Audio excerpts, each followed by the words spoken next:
Uma vez a África já cometeu um baita erro diante de Muammar Gaddafi e até hoje a África arrepende-se. Parece-nos que desta vez não quer voltar a cometer o mesmo erro diante de Ibrahim Traoré. Também quando era ainda muito jovem, o capitão Gaddafi chegou ao poder na Líbia por meio de um golpe de Estado. A Líbia era até então uma monarquia liderada pelo rei Adris I, o qual governava desde a independência do país em 1951. Apesar da descoberta de petróleo na década de 1950, os lucros beneficiavam majoritariamente a elite e as empresas estrangeiras. Enquanto isso, a população vivia uma extrema pobreza. Foi daí que, revoltado, no dia 1 de setembro de 1969, por meio de um golpe de Estado militar, Gaddafi assumiu o governo de transição na Líbia. Durante a governação de Muammar Gaddafi, a Líbia chegou a registrar um desenvolvimento totalmente absurdo. Chegou a ter o maior PIB de África, a educação e a saúde eram totalmente gratuitas e com amplo acesso, o acesso à água potável, à eletricidade e aos combustíveis eram totalmente subsidiados pelo Estado. Foi Gaddafi quem liderou a construção do grande rio artificial, aquele que ele mesmo chamou como sendo a oitava maravilha dos céus, considerado como um dos maiores e melhores projetos de engenharia do mundo, o qual transportava água para o deserto. Gaddafi erradicou o analfabetismo e a formação universitária tornou-se gratuita em todo o país. Isso tudo transformou a Líbia num dos melhores países de África, ao tanto que, por conta desta boa governação e da sua visão continental, Gaddafi ascendeu à presidência da União Africana. متساوية كبيرها وصغيرها. هل المقاعد الدائمة هل نحن متساويين فيها؟ أبدا غير متساويين. والديباجة تقول أن الأمم المتحدة متساوية كبيرها وصغيرها في الحقوق. طيب حق الفيتو هل نحن فيه السواسية؟ الديباجة تقول متساويين في الحقوق الأمم الكبيرة والصغيرة. هذا الديباجة وهذه التي وافقنا عليه. إذا الفيتو ضد الميثاق، المقاعد الدائمة ضد الميثاق. إذا الحل هو تحقيق الديمقراطية على مستوى كونغرس العالم الذي هو الجمعية العامة، وهو نقل صلاحيات مجلس الأمن إلى الجمعية العامة، ويصبح مجلس الأمن أداة تنفيذ قرارات الجمعية العامة فقط. الجمعية العامة هي برلمان العالم، هي كونغرس العالم، هي المشرع، وهي اللي تعطي قراراتها ملزمة، وهذه هي الديمقراطية. ومجلس الأمن يخضع للجمعية العامة ولا يعلو عليها أبدا، ونرفضه إذا هو عليها اعتبارا من الآن. هذه هي السلطة التشريعية، هؤلاء هم المشرعون، هي الجمعية العامة. مكتوب الجمعية العامة تعمل كذا وكذا بناء على توصية مجلس الأمن. هذا غلط. الصحيح العكس، هو أن مجلس الأمن يعمل كذا وكذا بناء على أوامر الجمعية العامة. هذه هي الأمم، هي 190 أمة، هذه هي الأمم المتحدة مع بعضها، وليس مجلس الأمن اللي في القاعة هذه 10 أنفار. أي ديمقراطية هذه؟ أي أمن؟ كيف نطمئن على السلام العالمي إذا كان مصير بيد 10 وسيطروا عليهم 4 أو 5 وتسيطر عليهم دولة واحدة بعد ذلك؟ ونحن 190 أمم موجودين هنا مثل حديقة هايد بارك، ديكور. أنتم عاملينكم ديكور، تخطب وتمشي. هذا أنتم.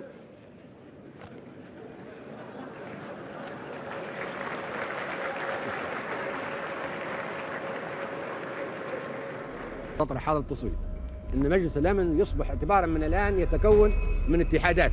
هذا هو العدل والديمقراطية، وننتهي من حكاية أن مجلس الأمن تحتله دول بعينها، واحدة تملك القنابل الذرية، وواحدة تملك القوة الاقتصادية، وواحدة تملك التكنولوجيا، وواحدة تملك التقنية. هذا إرهاب.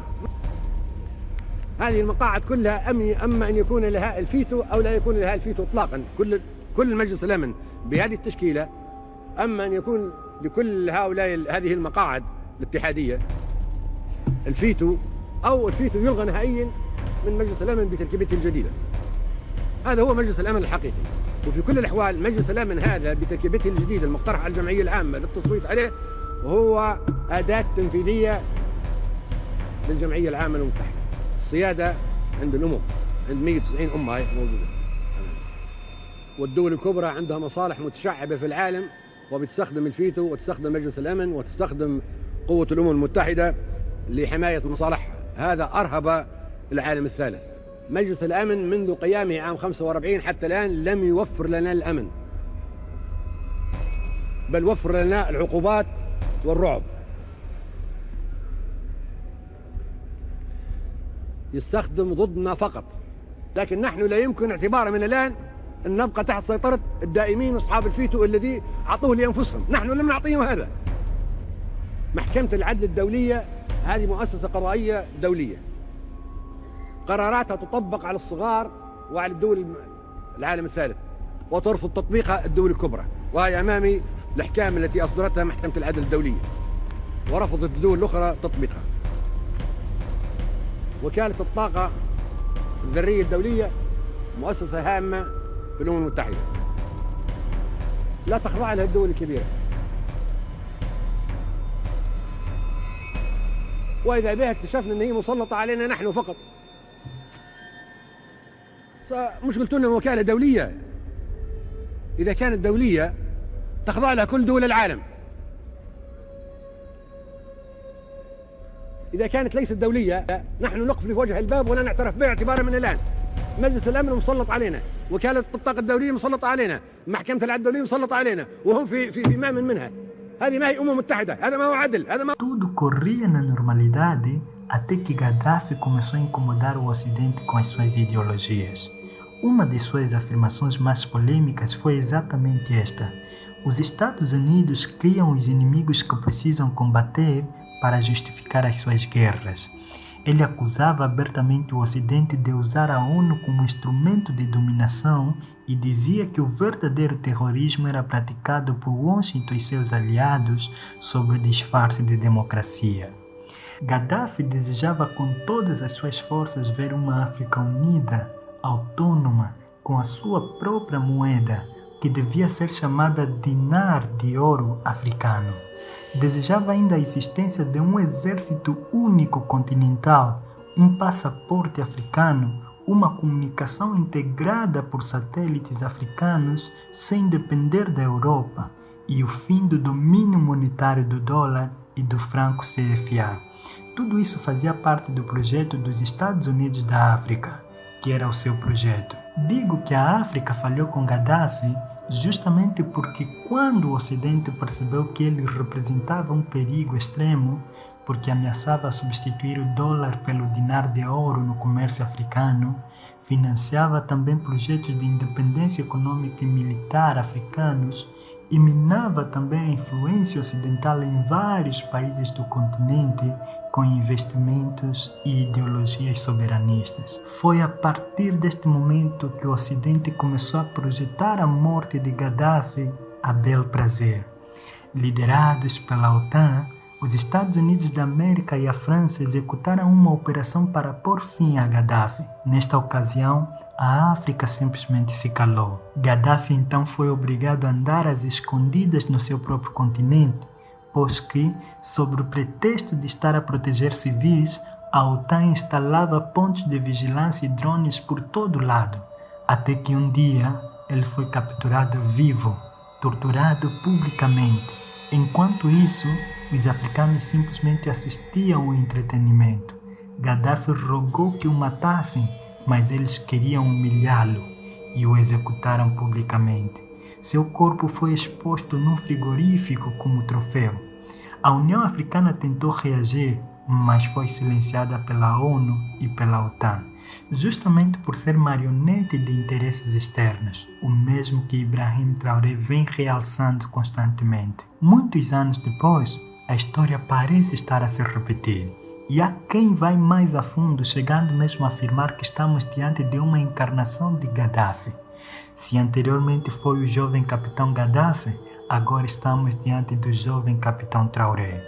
Ibrahim Traoré, jovem capitão, ascende ao poder tal como Gaddafi também por meio de um golpe de Estado militar.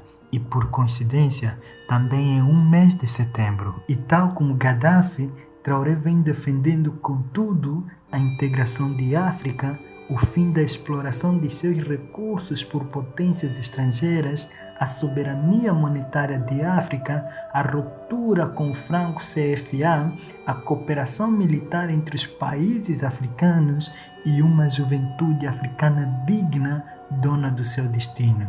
Traoré simplesmente parece uma encarnação moderna do espírito de Gaddafi.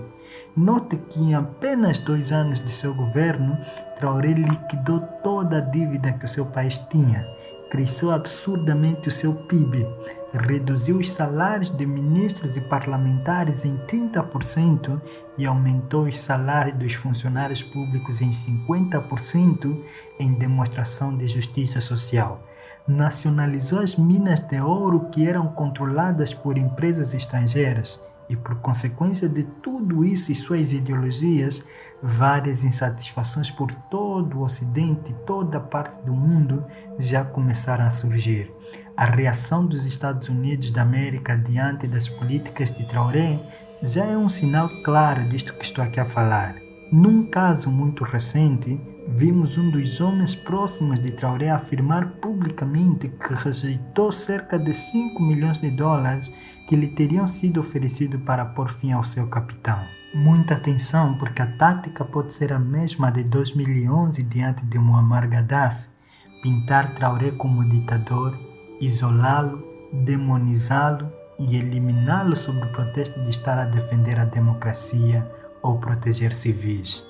Só que, diferente de Gaddafi, desta vez instala-se uma corrente de apoio a Traoré em toda a África por parte da comunidade civil, dos jovens, dos líderes de opinião e até de alguns presidentes africanos. E não só, pessoas em todo o mundo, inclusive fora de África, aplaudem a coragem do jovem capitão e estendem ondas de forças e solidariedade. De certa forma, essa onda de força chegou e tem chegado até Traoré, o que o levou a fazer esta nota de agradecimento. É com grande humildade que recebo todas essas demonstrações de apoio.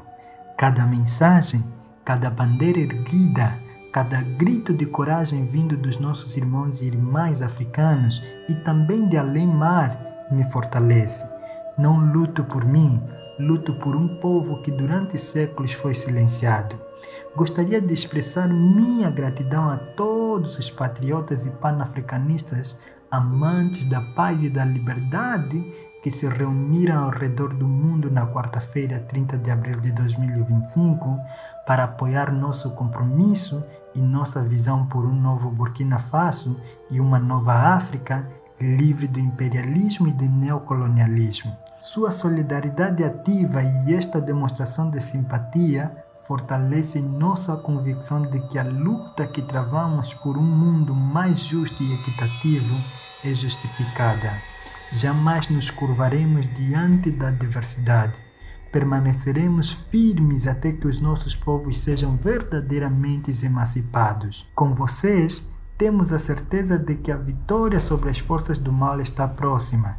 Juntos, em solidariedade, derrotaremos o imperialismo e o neocolonialismo por uma África livre, digna e soberana. Ibrahim Traoré. Deixa aqui nos comentários o que você acha deste assunto. Eu sou o professor Afonso e este é o canal de Tudo Um Pouco. Deixe o seu like no vídeo e se não for subscrito, inscreva-se já. Estamos juntos e um grande abraço.